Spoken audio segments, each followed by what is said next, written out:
guys, and welcome back to my YouTube channel.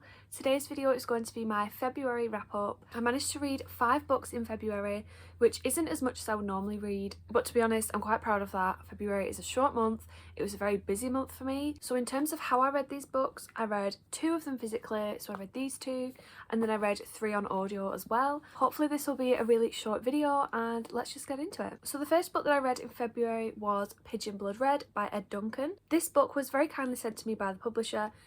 They reached out to me on Instagram because they saw that I liked similar books to this. This book is about an underground enforcer called Rico, and it's about his journey to retrieve a pigeon blood red ruby. Unfortunately, I ended up giving this book a 2 out of 5 star. There were quite a few things that I liked about this book. There's a bit which takes place in Hawaii, which was really interesting, very descriptive, made me feel like I was on holiday. I love the cover of this book and this copy itself. I think it was sent over from America and it is super floppy, like it's very flexible. And I wish all my books were like this. It's 200 pages, so it's really short, really fast paced. However, I ended up giving it 2 stars because, well, mainly the women in this book are not portrayed very well. I don't know if you can see all of these little tabs here. So I basically like folded the pages over. I'm sorry if that offends anyone. But every one of those tabs is a mention of a woman's body, something that's really like weirdly sexist, misogynistic. That really annoys me anyway, but to say that there was that many, basically one every, I don't know, 5 to 10 pages, it was really starting to grate on me after a while. Let me just read out a couple of them. Yeah, so there was this one bit where Rico is in a car and he gets his girlfriend to come in the car with him, and they start like getting off in the back seat, and they tell this guy who's like in the passenger seat, who they're trying to intimidate, like, do not turn around, do not look at what's going on in the back seat. Like, don't really know why. And there's a bit where it says, once out the corner of his eye, he managed to glimpse Jean's perfectly contoured breasts, barely restrained by her black bra. Okay, same character, Jean, a stunning redhead with a figure that made the heart leap. Okay, they're literally just described using their figures like all the time. There was one bit where Rico literally, I mean, mild spoilers, it doesn't really have much impact on the plot, but this happened. He's in his girlfriend's flat and he literally kills a man in the flat, kind of poorly by the way. He chokes him out in seconds and he dies. I'm not sure how realistic that is. I thought you needed to strangle someone for quite a long time for them to actually die and not just pass out, but hey ho, this guy can do it all. So yeah, he strangles this guy to death in her flat and she's freaking out like, why have you just done that? And then he tries it on with her and like tries to have sex and she's like, get out, like no. And then he says something like, you can't blame a guy for trying. I was like, ew. We've got some side characters as well that come in later on, and I liked them better than Rico. Every time this woman, I think she was called Evelyn, every time she was upset, this guy would like comfort her and he just wouldn't be able to stop thinking about how good she looked or like how close he was to her body and stuff like that, and it was just really pissing me off.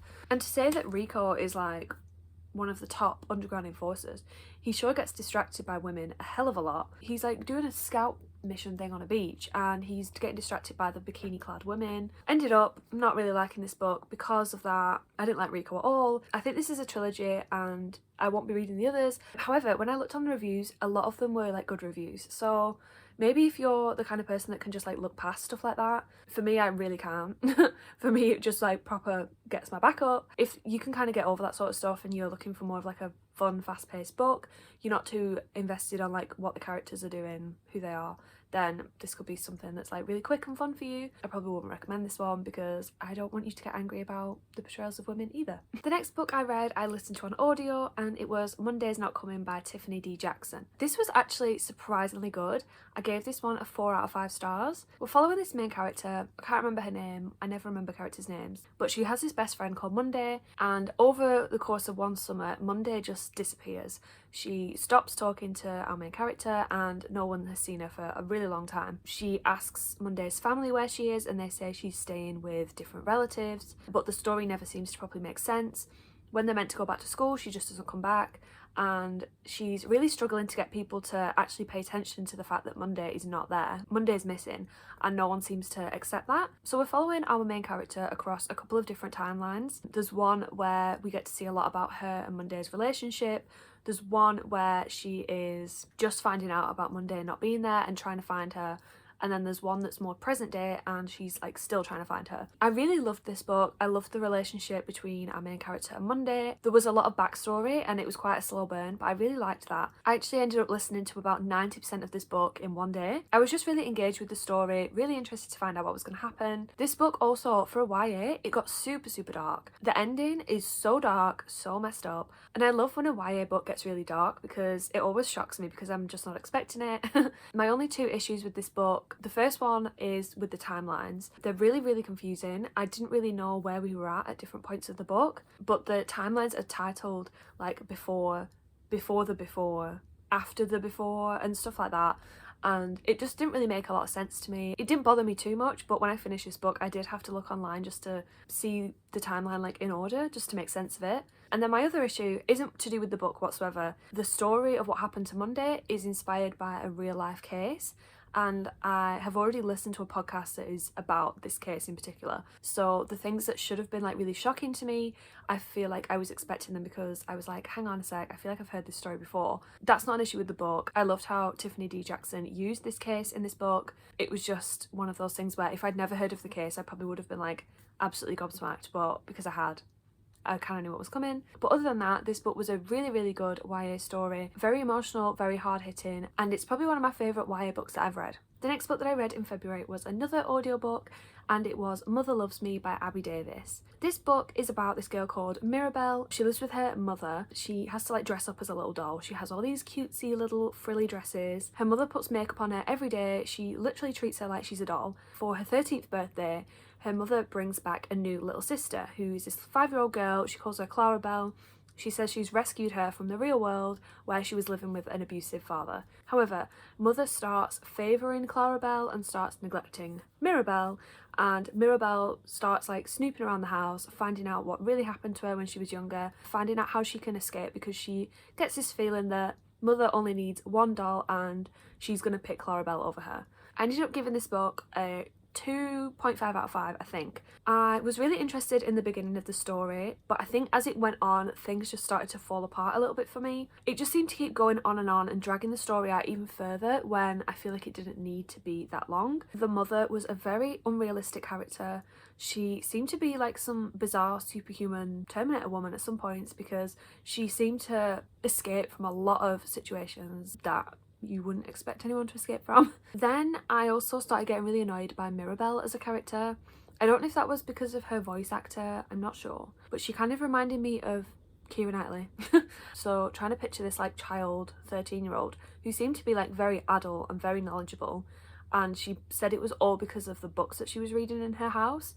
But if the mother was as controlling as she was, why would she be letting Mirabelle read these books that would educate her about the outside world? There was a bit like towards the end where another character is introduced, and I really liked that whole reveal, and it was really like descriptive and well written, I thought. But then even that just sort of fell flat for me as well. I don't know, I kind of finished this book and was a bit fed up of it towards the end, and I was kind of glad that it had finished. I was sick of the mother just like coming back again and again and again. Like I thought I was really enjoying it at the start, listened to the whole thing, and then at the end I was just like, thank God that's over with. So yeah, not the best, but not the worst. I'm going to talk about my last audiobook that I read for the month, even though I think I read this last in the month, just because I want to save the best to last. So I read The Prison Doctor by Amanda Brown. So this book, as you can probably imagine, is about Amanda, who is a prison doctor. She currently works in a women's prison, I think.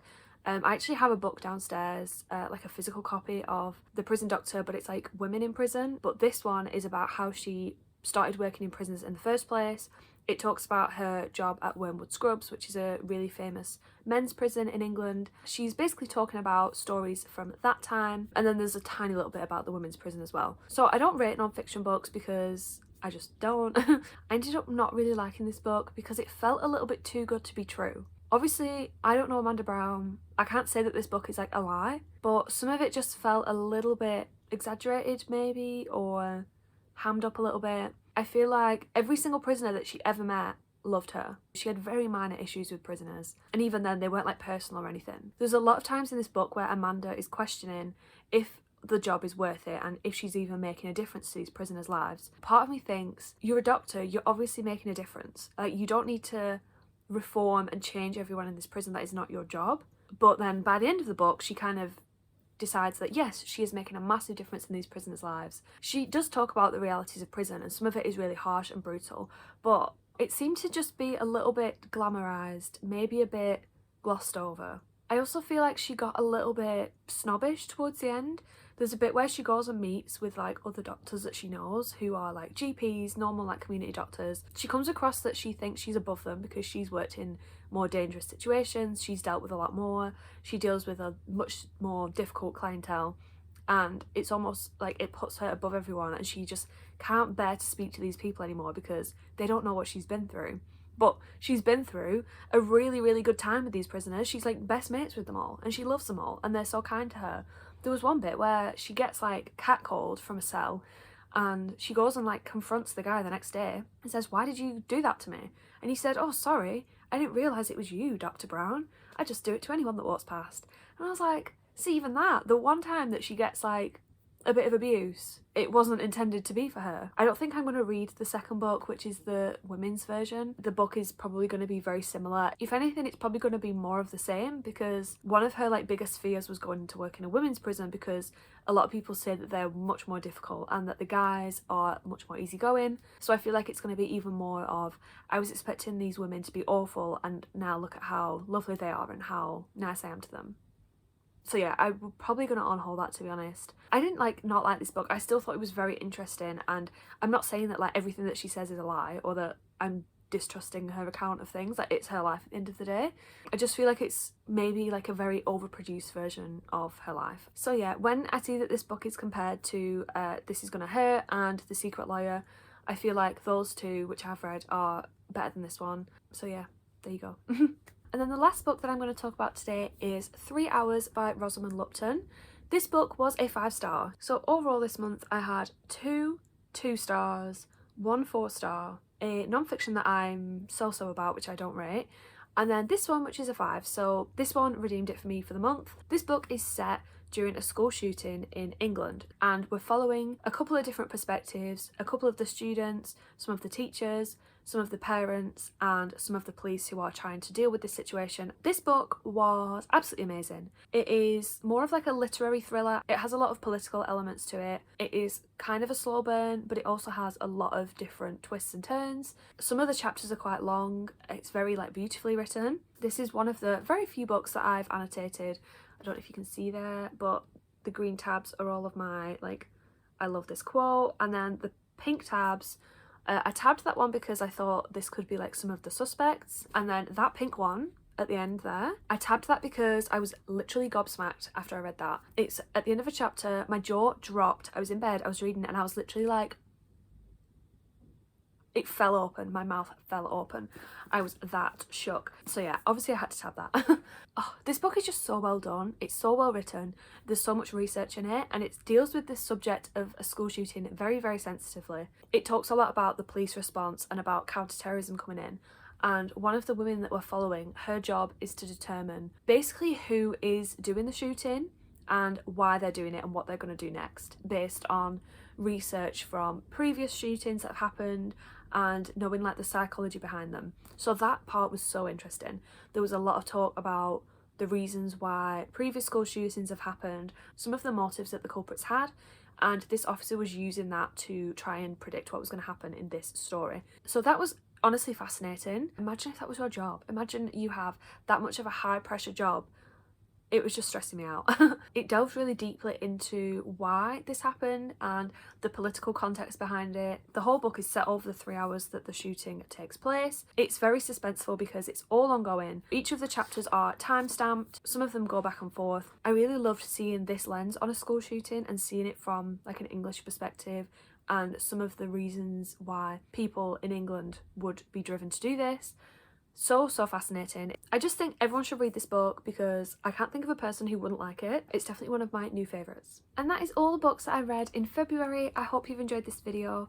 Let me know if you've read any of these books before, or if you now want to. Let me know what you've been reading as well, because I'm always looking for more recommendations. Like this video if you enjoyed it, subscribe if you want to see more, and I will hopefully see you in my next video. Bye!